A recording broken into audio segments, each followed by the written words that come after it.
So an ex-Eagle player revealed what A.J. Brown told him about Jalen Hurts and the offense. Meanwhile, we learned a lot of interesting things from the latest OTA practice, like Cooper DeJean playing outside, Quinyon Mitchell wanting to travel with the best wide receiver, how much the Eagles believe in Kelee Ringo, so much to break down, including Jalen Hurts starting off hot as he left the 2024 season, and Jaylx impressing the coaching staff not just on the field, but also with what he's saying off the field. What is going on, everybody? I go by Philly Mike, and this is the Philly Talk Podcast. If you rock with our Philadelphia Eagles, hit the like button, subscribe to the channel, and turn on that notification bell so you don't miss the videos. So day 2 of the Eagles OTAs was interesting due to the rain. They practiced indoors at the NovaCare complex. Unlike day 1, the Eagles beat reporters were allowed to be inside recording the warm-ups and the stretches and stuff like that.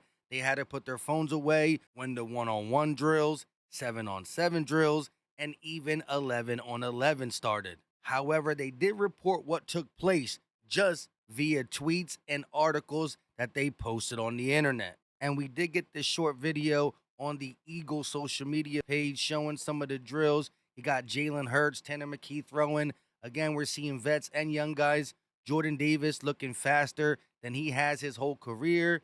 It's good to see the guys out there, whether it's indoors or outdoors, just in Eagles gear, in cleats, on the field. Jahan Dotson to finish. As for an attendance update, I do want to say these are voluntary OTAs, but no Smitty, no Lane, no Reed Blankenship. However, they were all there the day before. On the other hand, Bryce Huff's situation is far different. He wasn't at Wednesday's OTAs, and according to Jeff McClain this morning, Bryce Huff wasn't at Tuesday's Eagles OTA. In fact, the defensive end hasn't been at any voluntary workouts this spring per an NFL source, which is absolutely a red flag. When you are in trade rumors, you want to show up and show out, not miss every opportunity to sway the coaches on your side. With June 1st around the corner, he could be an actual cut candidate. Won't save money now, but it would save money in the long run. Or maybe as camps ramp up, an injury happens somewhere on the other 31 rosters and somebody does trade for him. But when they do trade for him, we'll be getting like a 6th or 7th round, if that. As for the Eagles' first 7-on-7 depth chart notes, Zach Bond and Jeremiah Trotter Jr. were the linebackers, Cooper DeJean at nickel cornerback, Quinyon Mitchell at the left cornerback, Adoree Jackson at right cornerback, and Andrew Makumba and Sidney Brown at safety. Although in base defense, Cooper DeJean moved to the right cornerback with him and Quinyon as the only corners on the field. With that being said, I found a few things interesting as this is the first report we got for the first team defense. Starting with Cooper DeJean moving from nickel to outside corner and base defenses, it makes sense to keep your 2 best corners on the field as much as possible. And last year in Vic Fangio's defense, we only lined up in base about 12% of the time. Listen to what Cooper DeJean said about playing inside and outside. Yeah, they're a little different. I did it a little bit in college, played both. But they're different. And on the inside, you got to prepare more to fit the run and be able to cover and do all those things. At corner, it's more worrying about covering a top guy, top receiver, with a lot of space. But I did a little bit in college. So I've been doing it a little bit early on here in OTA. So I think just doing wherever they need me to be, is what I'll do. Right now I've been trying outside and inside, but it's definitely a tall task, yeah, no doubt. Mind you, we are really, really early in OTAs, haven't even reached training camp, so things could absolutely change. As for him playing outside full time, he was asked about that. He said right now, they only have me doing that in base defense, so he confirmed. In base defense, outside. Nickel formation, he's back where he got busy last year. And again, Cooper DeJean said multiple times, he will play anywhere the defense needs him. He believes in Fangio, and he's just a football player. He'll even play safety if the Eagles need him to, and I think he can play all 3 positions really well. But him in nickel is different because of how great of a tackler he is and the fact that a lot of great name receivers do find themselves hiding in a slot. So why not keep the best slot corner right there so teams don't want to put their number one in the slot as much? The second thing that caught my attention was Adoree Jackson getting first team reps over Kelee Ringo. Now, as practice went on, Kelee Ringo got first team reps too, so they kept flipping them in and out. However, it looks like a true competition, and we might even need to bring in more competition for that position. Third thing I want to talk about is the safeties. Andrew Makumba got the first team reps with Cindy Brown.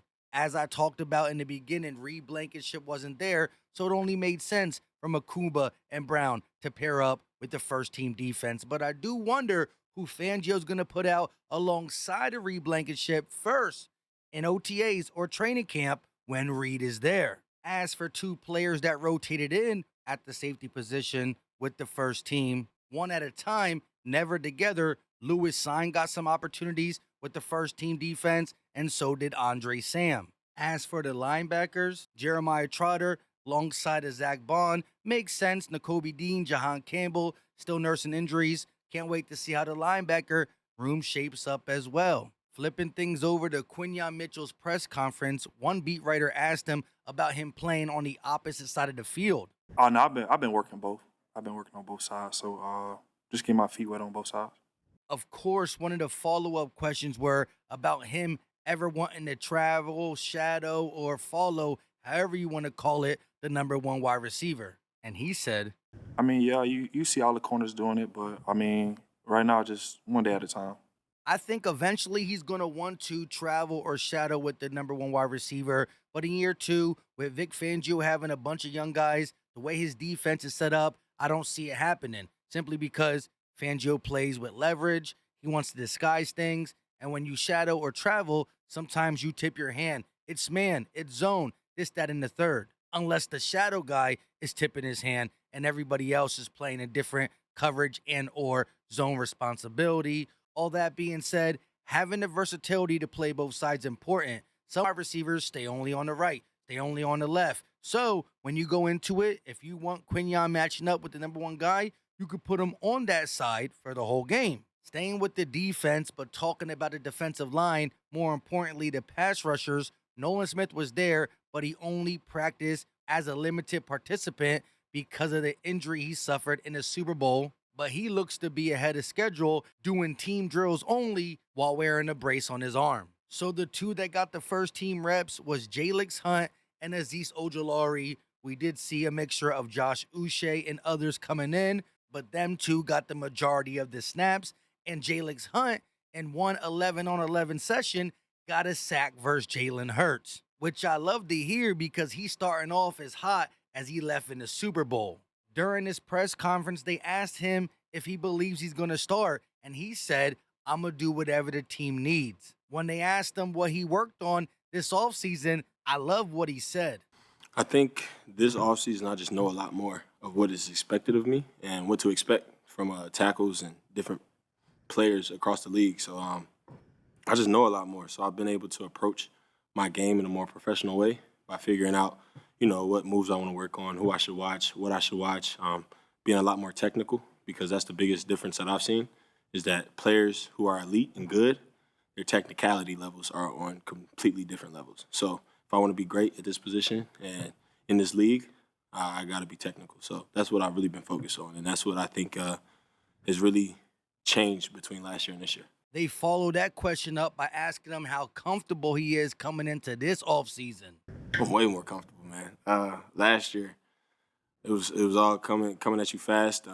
You kind of just try to keep your head, play your rules. But now I feel as if, I can understand the game a lot more. I can play within the player that I am and have a little bit more personality out there instead of being so cookie cutter. So I'm excited about that. I think the Eagles envision a big role for Jaylx Hunt. Nolan Smith on one side, Jaylx Hunt on the other, and then you got the rotation of Azeez Ojulari and Josh Uche. You don't want Jaylx Hunt being the rotation guy. He's the guy on contract. He's the guy you drafted. He's the guy that needs to be number 2 to Nolan Smith. Now, if Azeez balls out, Uche balls out, cool. their snaps can come up too, but we're going to have to give them a contract following this year. As for the Jalen Hurts report, the reigning Super Bowl MVP looked sharp. He didn't push the ball down the field much, but he did get rid of the ball quickly to make accurate throws. His sole incompletion still hit Dallas Goedert in his outstretched hands, with the pass being slightly too wide of his target. Remember, no Devontae Smith yesterday, and although A.J. Brown was there, he didn't participate in much, just a couple drills. They want to keep him fresh for the real training camp. So Jalen Hurts starting where he left off in the Super Bowl, dotting up the Kansas City Chiefs. You love to hear it. But again, this is just a real early report of OTAs. Lastly, I wasn't going to talk about it, but too many people hit me up about the situation. LeSean McCoy says A.J. Brown told him that Jalen Hurts runs the Eagles offense, not the OC. I can't play the clip, but how Shady said it was weird. He was like this, and I quote, A.J. told me, well, I mean, players tell me the offense is the offense. They don't care who the coordinator is. You come over here and fit the Jalen Hurts offense. I honestly don't see nothing wrong with the statement itself. Yes, Jalen Hurts is the system. You want to do what your quarterback is good at. You want to base your offense around your quarterback. That's not saying anything wrong. Kellen Moore's play calling looked different in Philly than it did with the Chargers and Dallas, but it still was successful. When your franchise quarterback is going into year 5, he has a lot of control over the offense. We saw Kellen give him the autonomy to change plays at the line of scrimmage more this year than he ever did in his career. So, of course, the offensive coordinator is going to come in and work with the quarterback. There's nothing wrong with this statement. I just don't like that LeSean McCoy said AJ said it. Oops, I mean player said it, because everybody spins A.J. Brown's words into something it's really not. Once again, I'm only talking about it simply because y'all keep sending it to me, but I don't really see the big deal other than LeSean McCoy got loose lips. A.J., stop telling him stuff. It is what it is. The Eagles are going to be fine. Tomorrow, we'll talk about Dallas Goedert and some of the things Kevin Petula said that makes me feel real good about this offense. I liked it a lot. Until next time, hit the like button, subscribe to the channel, turn on the notification bell so you don't miss the videos of the live stream. Muscle up, leave a comment. I absolutely love hearing from y'all. We out.